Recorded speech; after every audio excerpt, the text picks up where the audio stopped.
Hey, what's up, guys? It's Mike. So I'm in the car and I'm just contemplating what I'm gonna do as far as fixing these floor pans. As you guys know, um, the floor is like rotted out in several spots, in the front especially, and in the rear. I had a couple of holes in the trunk that I knew about when I purchased the car, but all this other rust is like brand new.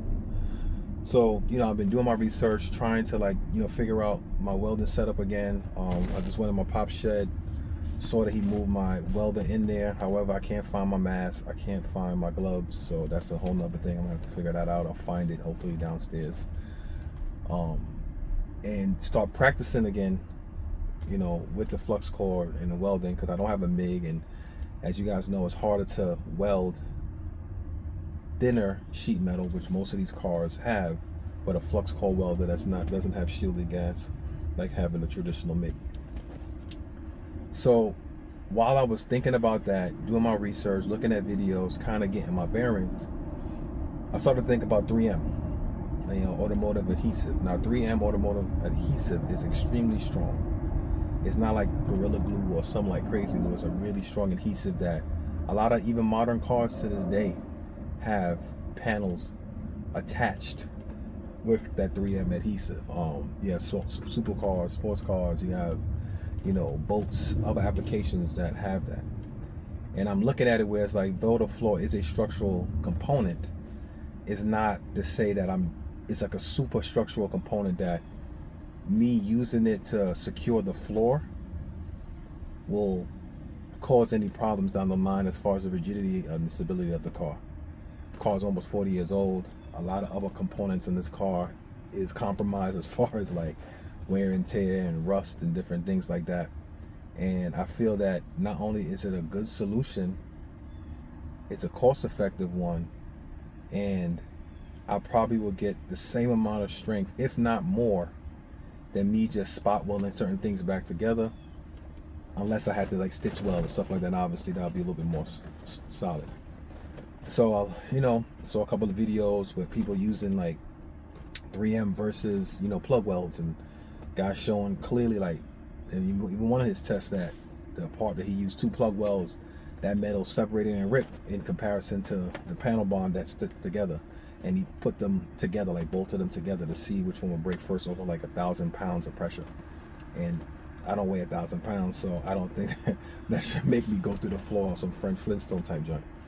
So this is my plan. Eventually, once I order the pieces, I'm going to then rip up this carpet and assess the rot. And after assessing the rot, I'm hoping it's not as bad as I fear. Cleaning it up, cut out the bad rot, and doing like a lap weld with the 3M automotive adhesive. Prep both surfaces. Put the new floor on top of the lap portion of the old floor. Use self tappers to kind of really pull it tight to make a good bond, so it really like sandwiches itself together. Let it cure for a few days, come back, remove the self tappers, add 3M to the holes where the self tappers are, let that cure for a few days, and then come back, seam seal everything, maybe rubberize both top and bottom with like an undercoating. Definitely going to do the bottom with an undercoating. I did it before, kind of like a rubberized thing, but that was just me just spraying it when I was under the car a little bit, especially when I did the suffering, just to kind of keep it protected, and take it from there.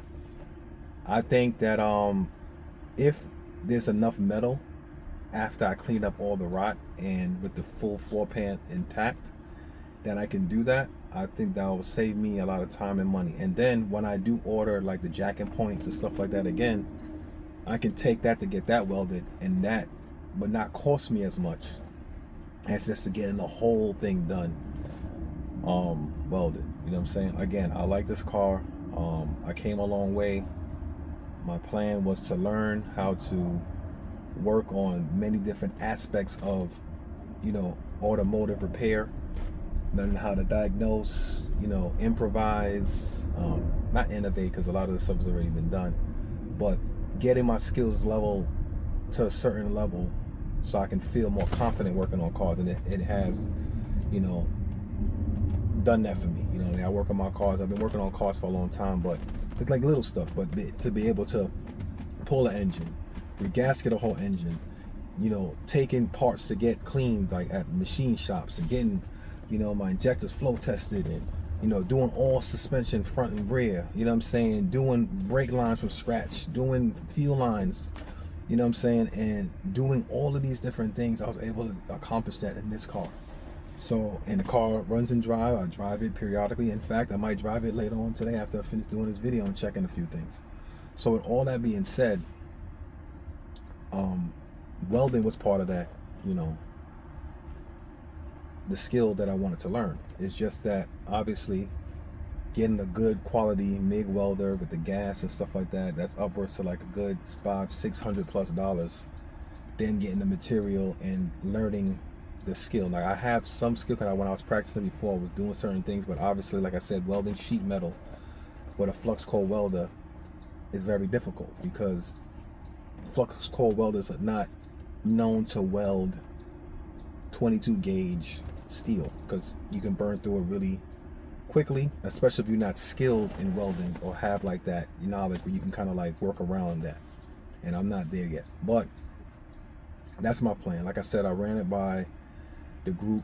It was a mix, you know, bag as far as reactions. Like some people was like, yo, that's a good idea, make sure you prep it right, use like, you know, rivets or what have you, you should have a solid thing.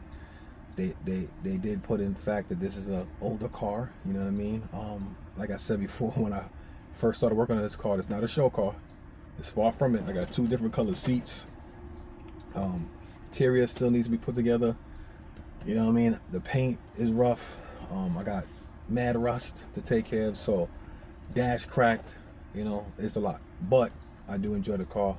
I like the car, and as far and as long as I'm going to keep the car, I'm going to try to make it as safe and, you know, well protected as possible.